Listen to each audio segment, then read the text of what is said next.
అబ్బా తమ్ముడు,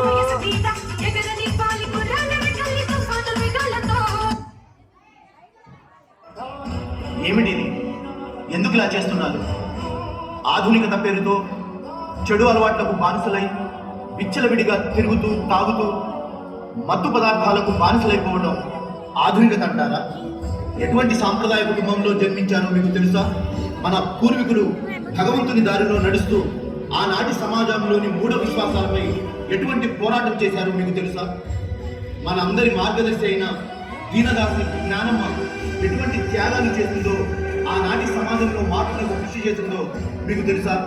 ఆనాటి సమాజం మూఢనమ్మకాలతో ఎలా ఉందో మీకు తెలుసా? చూడండి.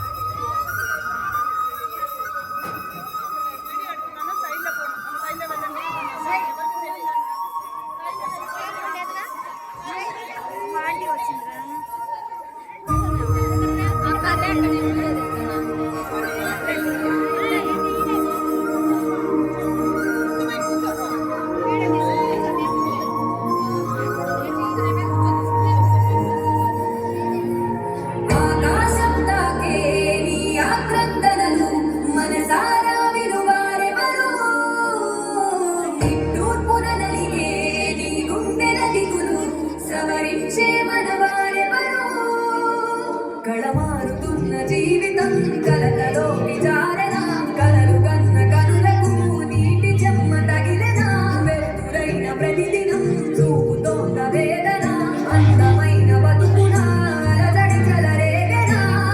ఏమిటి నీ పాపం, ఏమిటి నీ నేరం, చీకటి ముసిరిందే చిటికల్లోన, తీరదు నీ శోకం, మారదు ఈ లోకం, తరములు ఎన్నైనా నీ కథ ఇంతేనా? మగువా మగువా నీ మనసుకు లేదా ఏ విలువ? మగువా మగువా నీ తలరాతలో చిరునవ్వులు కలవా? అలుసుగా చూస్తారు, లోకుగా చేస్తారు, అనాది కాలంగా బలవెనుగు నిందలు వేస్తారు, నిన్ను వెలివేస్తారు, మాయడిగా నువ్వు కొనబడి పుట్టావు.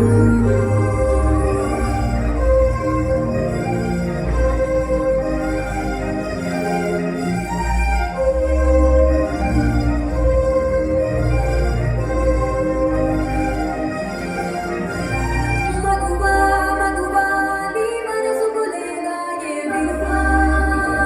నీ మనసుకు లేదా ఏ మగువా మగువా నీ తలరాతలు చిరునవ్వులు కలవా?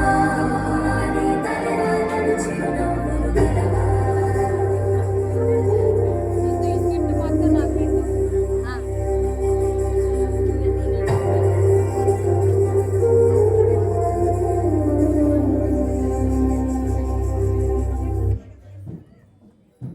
ఎన్ని కన్నీళ్ళ ఉసిరిది వెంటాడుతున్నది నీడల్లే కర్మా, ధర్మమే దీపాలి దండమై దండించ తప్పించుకోలేరు జన్మ. మంత్రాల చెప్పే మాయమంత్రం కలగాలి, చంటోళ్ళకు రేపెట్టే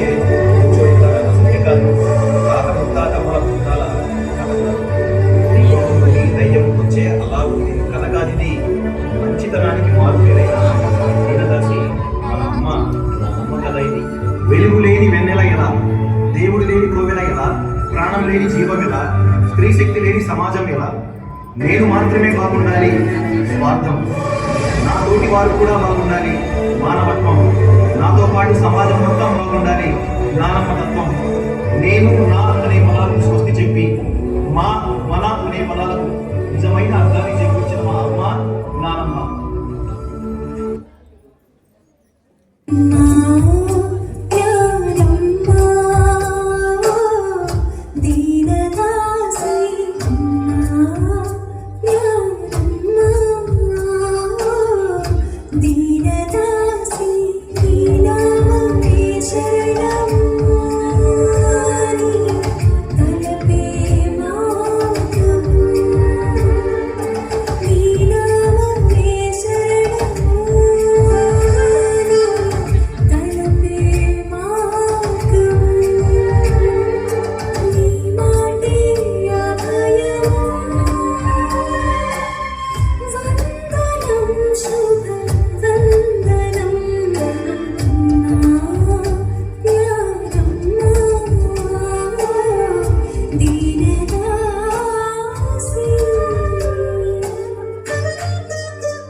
సమాజంలోని ఈ రుగ్మతలకు మూఢ విశ్వాసాలకు కారణం చదువు లేకపోవడం కాబట్టి ఈ అమాయకులకు చదువు చెప్పించాలనే ఉద్దేశంతో నానమ్మ ఒంటి మీద ఉన్న తన ఆభరణాలని ఆస్తిని మొత్తాన్ని అమ్మేసి విద్యాలయాలను స్థాపించింది.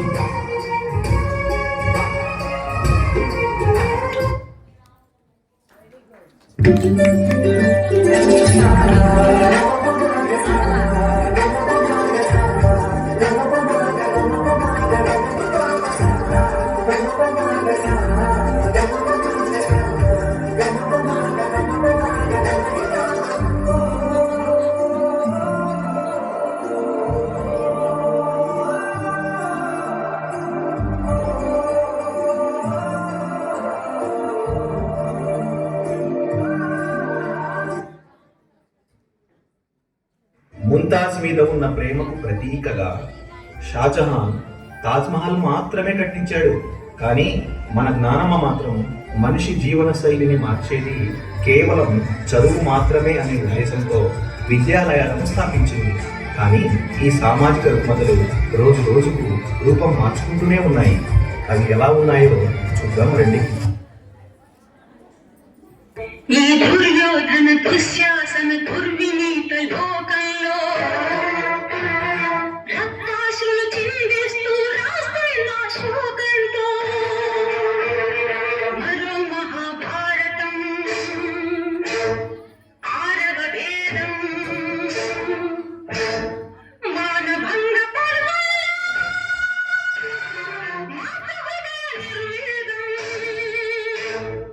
నిర్వేదం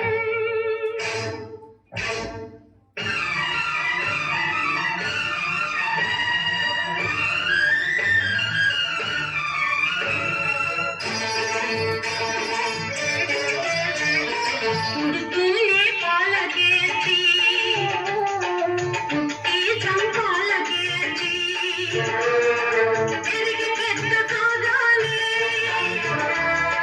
ముత్తు మురిపాలకేసి తనవంట దోచుకున్న కనులు మీరు మగసిరితో బ్రతకలేక కీచకులే కుటిల కామ మేచకులే స్త్రీ జాతిని అవమానిస్తే మీ అమ్మల సన్యంతో మీ అక్కల రక్తంతో రంగరించి రాస్తున్న ఈనాడే మీకోసం మరో మహాభారతం ఆరవ వేదం మానభంగ పర్వంలో హృదయ నిర్వేదం నిర్వేదం. సమాజంలో ఆడవారిపై జరుగుతున్న ఈ అన్యాయాలు దారుణాలు చూస్తుంటే బాధేస్తుందమ్మా నానమ్మ. కష్టాలు కన్నీళ్లు కంటి ముందు నాట్యం చేస్తున్నాయి. అమృతాన్ని పంచే అమ్మపై, అభిమానాన్ని పంచే చెల్లిపై, ఆప్యాయతను పంచే అక్కపై, అనురాగాన్ని పంచే భార్యపై, చివరికి ఆనందాన్ని పంచే కూతురిపై కూడా ఈ మృగాలు దౌర్జన్యాలు అత్యాచారాలు చేస్తున్నారమ్మా. నానమ్మ రామ్మ రామ్మ రామ్మ.